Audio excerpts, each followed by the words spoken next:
So I usually do my homework. I'll find somebody who knows somebody or something. They could give me some information, like, who is it? Like, who is he? And, Frenchie, they got me the tape. They got me the tape of his mother's house, where his mom's work at. You know what I'm saying? The other cribs, the studios, stuff like that. That's the Cali tape. Right. Okay.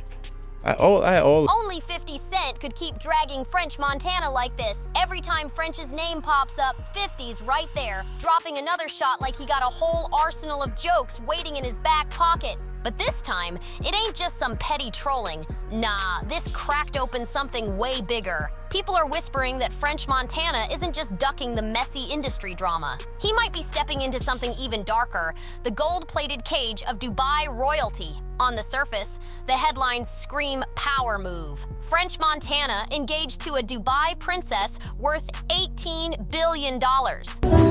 Hi, guys. To the casual fan, it looks like he finally upgraded from local hustler to global kingpin. But scratch that shiny surface and the story ain't nearly that clean. Word on the street says French's so-called escape plan is less about romance and more about survival. With Diddy still tangled up in serious federal heat and investigators allegedly digging through everybody linked to those infamous freak-off parties, French supposedly needed a plan B, and Dubai looked like the perfect paradise to hide in. So this is the daughter of the ruler of Dubai, and apparently she uses controversial rule on social media. But here's the kicker. Paradise comes with shadows. People who know Dubai's underbelly will tell you straight. Yeah, the skyscrapers glow, the whips are diamond dipped, and the cash seems endless. But behind those velvet walls, some royals been accused for years of having appetites that make Hollywood scandals look like child's play. These princes make Hollywood scandals look like Disney reruns. The whispers about royals collecting pretty boys, and Western celebs getting flown out for things way too nasty to even print. They didn't just pop up yesterday. So when people see French, a man known for chasing bags, partying wild, and cozying up to powerful men,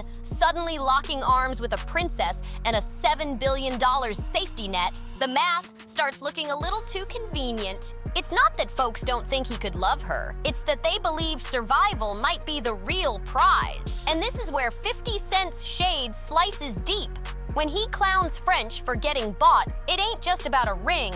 It's about the perception that French didn't trade up, he traded masters. He might have run from Diddy's mess only to land in the exact same type of cage. Just shinier, powerful men with endless money and zero accountability still calling the shots. That's the irony.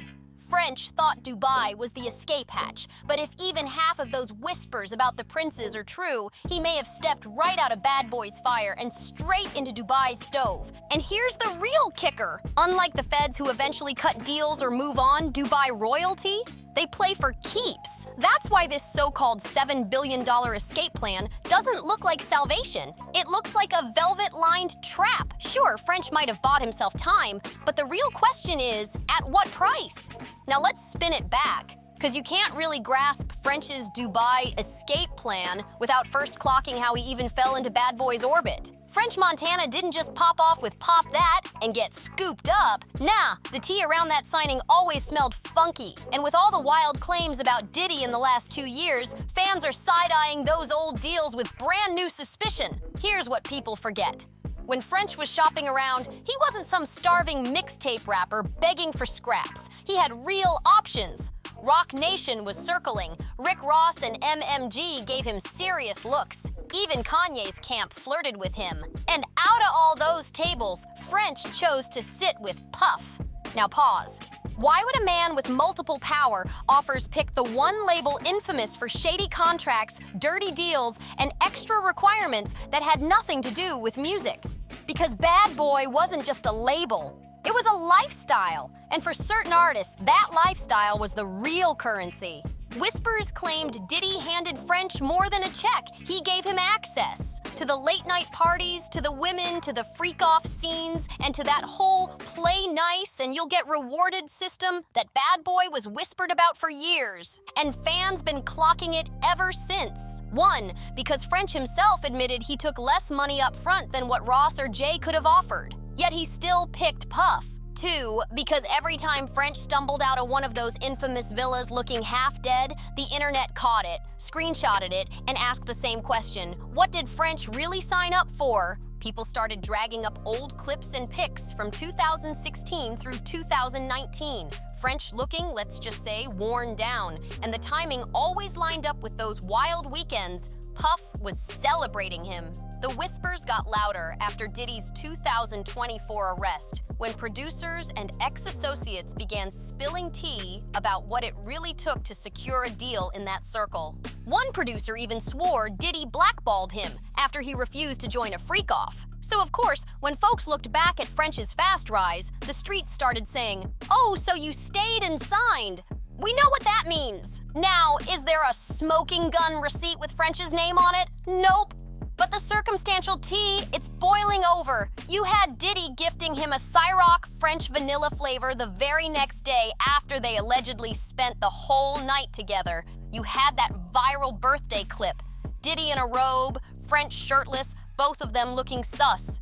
And then there's French himself admitting he wanted the big bag, and Puff was the only one bold enough to give it to him. On paper, it looked like a regular label signing, but to the streets, it looked like a man willing to pay a personal price for career elevation. And that's exactly why people think he's running the same play in Dubai. Once you've shown the world you'll trade dignity for opportunity, people assume you'll do it again, just with a bigger bag and a different master. And that's where the rabbit hole goes deeper. By mid-2024, French Montana pops up at Paris Fashion Week, not just showing off designer fits, but allegedly showing off a fiancé. And not just any fiancé, Chiara, a princess tied directly to one of Dubai's ruling families. Baby, that ain't no regular Bronx love story. That's a whole royal entanglement. That's a straight-up chess move. Cause around the same time the feds were stacking their mountain of evidence on Diddy, the freak-off tapes, the trafficking whispers, the shady money trail,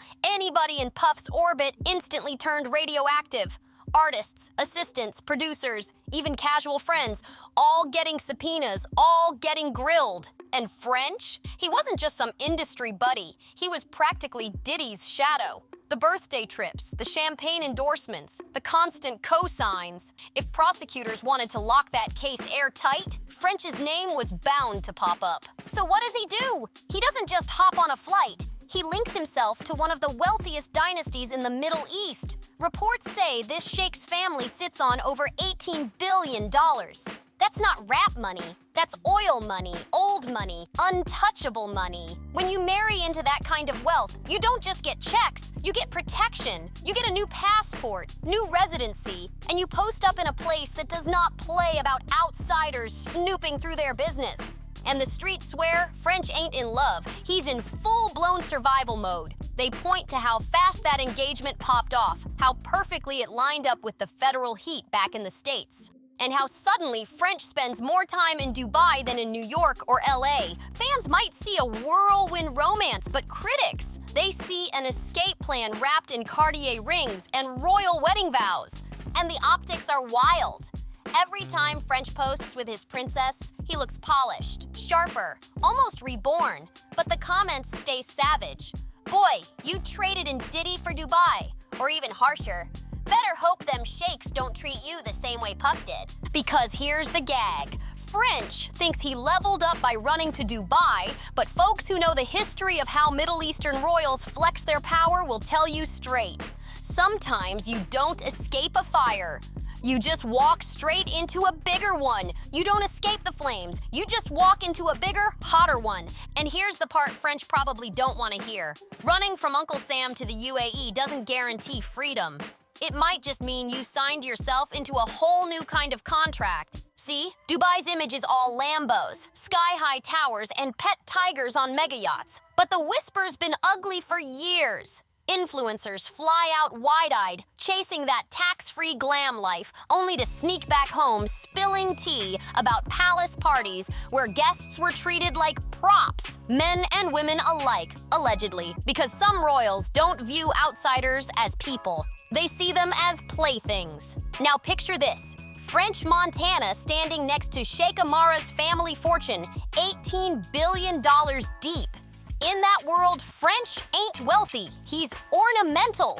And let's keep it real, he don't hold any political power. Sheikh Amara is the daughter of one of the most iron-fisted rulers of our era. French? He's just the flashy foreign celebrity brought in to add shine, but never strong enough to push back if they decide he's just another accessory. That's why folks online are already clowning this so-called escape. To them, it doesn't look like he ditched Diddy. It looks like he upgraded to new handlers. Instead of freak-offs in Miami, it's private villas in Dubai. Instead of Puff's shady contracts, it's royal expectations with way higher stakes. And here's the kicker. The family French just tied himself to. They're no strangers to global scrutiny. Their name's been whispered in scandals way bigger than anything Bad Boy ever cooked up. Remember when Sheikh Amara's viral Insta-divorce in 2024 shook the whole internet? With just 3 words, "I divorce you." She dumped her husband in front of the world. That was straight up unheard of in royal circles. Admirable?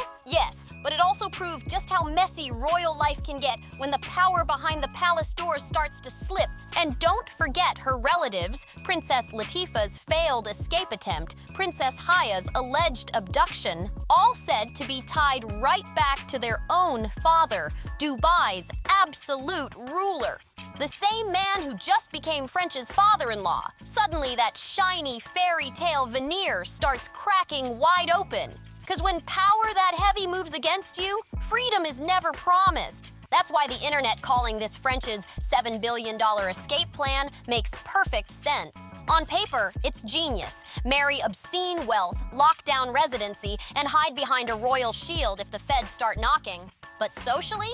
It's deja vu, baby. For years, people clowned French as Puff's boy toy. The shirtless dinners, the birthday serenades, the Ciroc rewards. Now the gossip says he just swapped one sugar daddy for an entire dynasty of them. And the irony stings. Hip-hop sold French as the gritty underdog. Moroccan roots, Bronx hustle, Coke boys pride. But Dubai royalty don't play like Bad Boy Records. You don't outshine them, you don't embarrass them, and you don't outlive your usefulness if the whispers hold even a sliver of truth. French didn't break free from a velvet leash, he just clipped himself into a golden cage.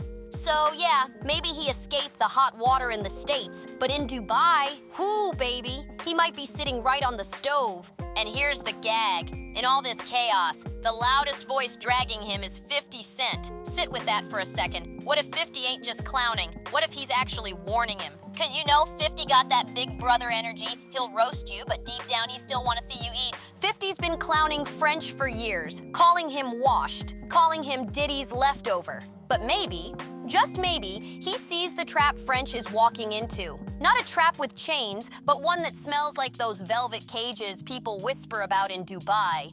But flip the script. What if it ain't even a trap to French? We're out here looking at him like, damn, bro, you sold your soul just for protection. But what if that's exactly what he wanted? Some people chase freedom, others chase comfort. French might not see himself as a prisoner locked in some palace. He might see himself as chosen, the Bronx kid who started hustling mixtapes and somehow ended up with gold-plated security, servants, and royal protection. We might call it hell, but to him, it could feel like heaven, with AC blasting and a driver always on call. And that's why 50's jabs cut so deep, because they're dipped in truth. 50 built his legacy on independence, on owning his name, on flipping street power into boardrooms. French, on the other hand, might have flipped survival into servitude. But who's really winning? The man still battling for credibility in rap, or the man sipping tea behind palace gates, scandal-proof, shielded by billions, and sitting on $7 billion worth of insurance? It's messy,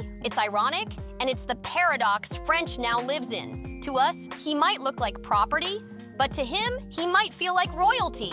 And maybe that's the biggest twist of all. 50 Cent might be dragging him, but French Montana could be smiling the whole time, thinking this was the plan all along. So, what do you think? Did French secure the bag or sell his soul? Drop your thoughts in the comments. Hit that like button, subscribe, share this with your people, and I'll catch you in the next one.